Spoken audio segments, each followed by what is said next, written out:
What's good, y'all? It's your boy Church Boy B back with another video. Today we're gonna watch the history, I could say documentary history of PBS Sprouts. Now I grew up on Sprouts, and it's gonna be interesting bringing back nostalgia. So I hope you're having a blessed day. Don't mind me. I'm about to eat. I'm eating my snacks. I only ate once today, but I thank the Most High for this day. So let's get into the video. Let's check it out and hey, enjoy the show.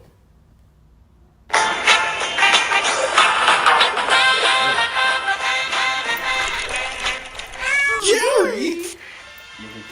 I was just looking for the sports chip. Wait, I don't even have a snail for a pet. Why did you guys click on this thumbnail? Again? Alright, well, I'm not responsible for any of your ruined childhoods.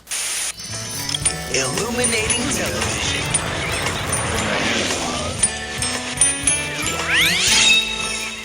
So I'm gonna take a bookmark out of a video that I did almost a year ago, and big ups to Matt Neff for 50,000 subs. Soon.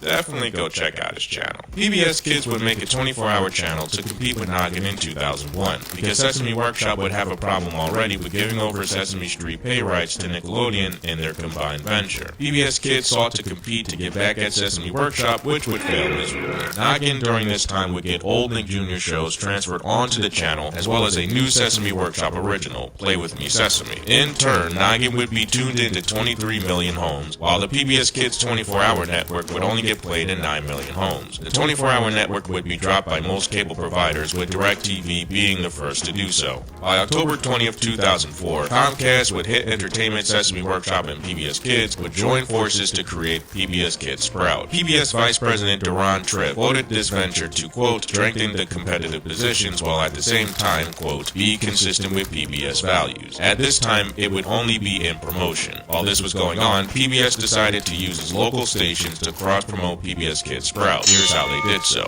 A member station like WBGU-TV would use its station to cross-promote Sprout, while in addition forfeit the rights to air children's channels in exchange for monetary benefits. While certain members would sign on to be subscribers to Sprout, only a few stations would decline the venture in order to make independent children's programming services. PBS Kids Sprout would launch on September 26 of 2005. During the launch of PBS Kids Sprout, the programs and intercessions were to study and view children's viewing patterns and habits. To increase the viewing habits of children, Sprout did not repackage short-form series into longer-form shows and episodes. PBS Kids Sprout would be the only channel in the PBS family to have actual commercials for the parents and caretaker consumer groups, and did not advertise before any show akin to PBS Kids. There were also morning and night shows to give PBS Kids Sprout variety.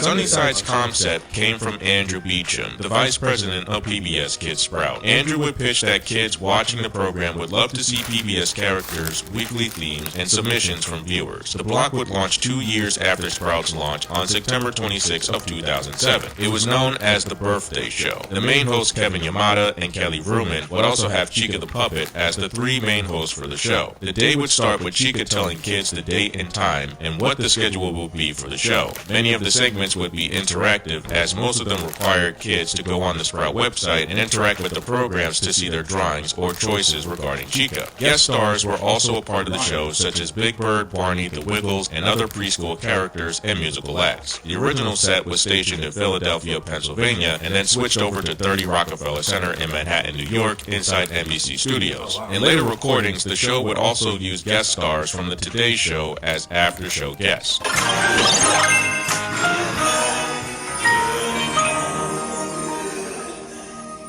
PBS Kids Sprout would also have a night segment as well as a day segment with different hosts. Ward Jenkins, a designer for PBS Kids Sprout, thought it would be a great idea for the block to have, and an answer to Noggin, as the channel itself would end at 6 p.m. and would transition to the end for a preteen audience, leaving an open slot for kids during the night. PBS Kids Sprout would launch the Good Night Show at the same time as the Sunny Side Up Show. This particular slot on Sprout was a show to get kids ready for bed, as well as teach them about good hygiene, cleaning their room, and how to dream when it came to sleeping habits, while also dealing with topics many kids would have in real-life situations, such as imaginary friends, nightmares, babysitters, shadows, and teddy bears. Main show hosts were Nina, played by Melanie Martinez, and later replaced by Michelle Lepe, and Star, voiced by Stacia Newcomb. Segments range from Hush Hush, Little Fish, Cleanup, Crafts, Moonbeam Wheel, Ready for Bed, Lucy Light the Way, and Sproutoscope.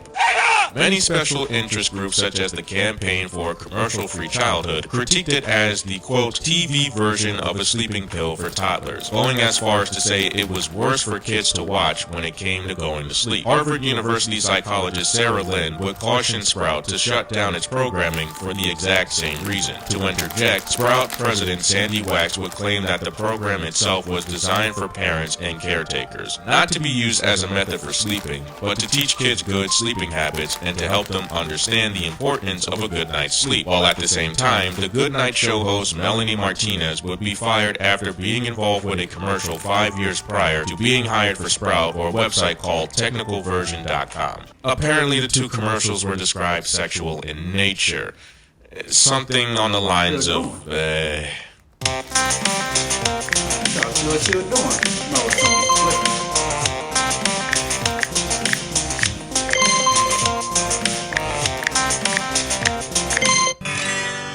Shot at me. Yeah, I tried finding it. I don't know where to find it. Michelle Lepe would also be in hot water as well with her involvement with a short film called Jamaica Hotel, as she was a police/prostitute for the film. PBS Kids Sprout would be under fire. Again! Until parents would have a considerable fit about both women's involvement in films and commercials and their kids not being exposed to said films. The Wiggles would be on the channel by spring of 2009, as Playhouse Disney would be moving in a different direction with kids' musical acts, due to the fact that Disney would hire New Orleans group The Imagination Movers. Both acts would collide with each other, as The Imagination Movers would receive their own TV show. As a result, the Wiggles would move over to Sprout on August 24th of 2009. Fast forward to 2010, Sprout would simulcast in HD and standard. PBS Kids would later remove their name from the Sprout brand, and it would stand alone as just Sprout, as PBS would withdraw their stake in stock in 2013. Don't go too far. NBC Kids will be right back. So, yeah. Get a notebook because your head's going to spin. PBS would drop out of the venture, but remain to give out the shows that were licensed, leaving Comcast to gain 51% stock, and the stake would extend towards NBC Universal, given by GE in 2011, while Apex Partners would sell Hit Entertainment to Mattel in the same year. Fast forward to 2012, Sprout would then move to make educational programming under the banner of NBC Kids and Me Telemundo, and would later replace Cubo. I heard you guys about Cubo. Don't worry, I know. Sesame Workshop would drop out of the venture and give it over to Comcast, while in 2013, Apex would give the remaining stock over to Comcast as well. Therefore, Comcast and NBC Universal would be 100% responsible for Sprout. Because of this, they would move operations from Philadelphia to New York City. By 2015, Sprout would get a whole rebrand and modernize itself for streaming platforms and in-app purchases. The goal under Sandy Wax was to compete with Nick Jr., which at the time rebranded and changed itself under the Nickelodeon banner, and Disney Junior, with more original programming from the channel rather than using old TV shows that wouldn't help boost ratings. Shows like The Chica Show would simulcast on both Sprout and NBC Kids to garner more audiences. A spin-off of Nina's World would also take place later on. Actress Alyssa Milano would also become the mom ambassador for Sprout and make PSAs for Kindness Counts. Due to original programming, PBS would cease to exist on the Sprout channel as Sandy Wax decided to go in the worst direction possible. Sprout would eventually be revamped again, and would be rebranded as Universal Kids, as DreamWorks Animation was bought out by NBC Universal on August 2016. Later on would change presidents from Sandy Wax to Chorus President Deidre Brennan in 2017. Unlike Sprout, Universal Kids would cater to a wide variety of demographics, ranging from preschool to grade school, and decided that it would be better to branch out that way in order for the family to grow up with the channel. Side note, that's a topic that I'll point out why channels themselves age only with the 90s Gen Z demographics and not these generations. It's a long story, but look, listen, you know this whole channel, Universal Kids, is hot garbage, so We'll start there. As the demographics were choosing careers early in life and growing faster than their counterparts, Universal Kids sought to make programming such as Top Chef Junior and Survival School, while investing more in original content for the next 3 years. Please explain, Coco Melon? Brennan would also get into foreign cartoons and shows as kids would become, quote, globally aware. Listen, this ain't like anime. Just stick with the ABCs and 1, 2, 3s. That's what you guys should have done. While at the same time, flex DreamWorks Animation to make Dragons, Riders of Bert, and All Hail King Julian. With most preschool content not having Sprout originals anymore, Brennan would state, quote, the greatest thing is, there is nothing to fix here. Sprout is a beautiful brand. If anything, we want to invest in original productions. There is more we can explore here. Survey says... I'm not the type of girl to gatekeep, and I'm gonna show you my new Hot Girl Summer Essentials now new at Sephora. This summer you need to try Away St. Bart's Leave-In Conditioner. It protects the hair against heat and damage, and it has this irresistible beachy scent. It makes my hair so soft and it reduces frizz. If you wanna have the glowiest, rosiest cheeks this summer, try the new Dior Rosy Glow Cream Blush Stick along.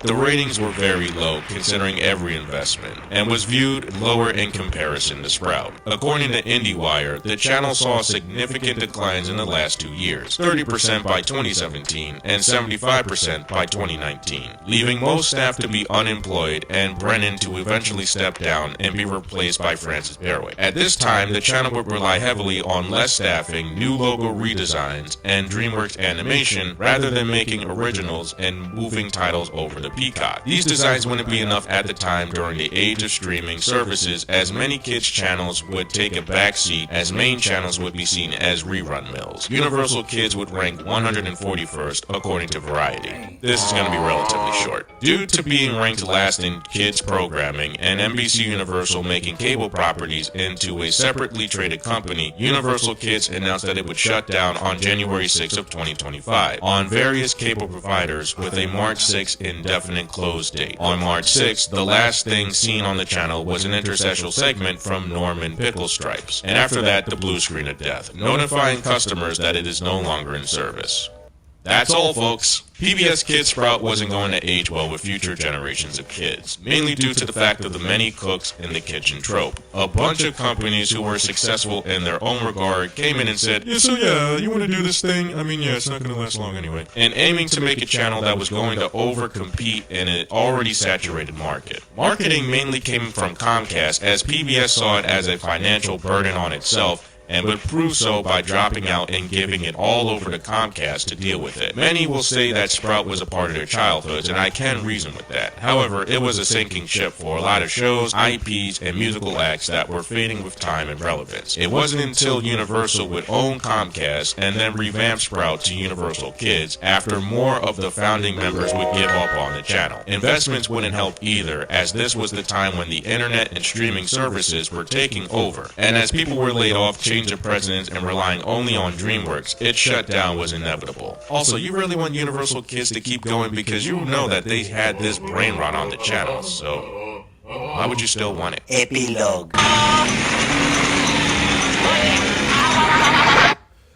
But I was thinking, yeah, they did too much. If they would have kept it like it was and came out with original shows, PBS Sprouts would have continued. They actually got their own, I think they got their own streaming service, I think. I seen it too long ago, but if they would have kept it going with just sticking with the kids stuff and not trying to do other stuff, they would have been lasting a lot longer. But I hope y'all enjoyed the history of PBS Sprouts. That was when the minister, I'm not at home at church. He didn't know I was in here, but I hope y'all enjoyed this. Y'all have a blessed day. Share this. Hit the like button. Comment what history or what documentary you want me to react to. Let me know, and I will see if I can do it. If not, hey, y'all have a blessed one. The Most High love you. I love you. Have a safe weekend, and have a great day, man. Peace.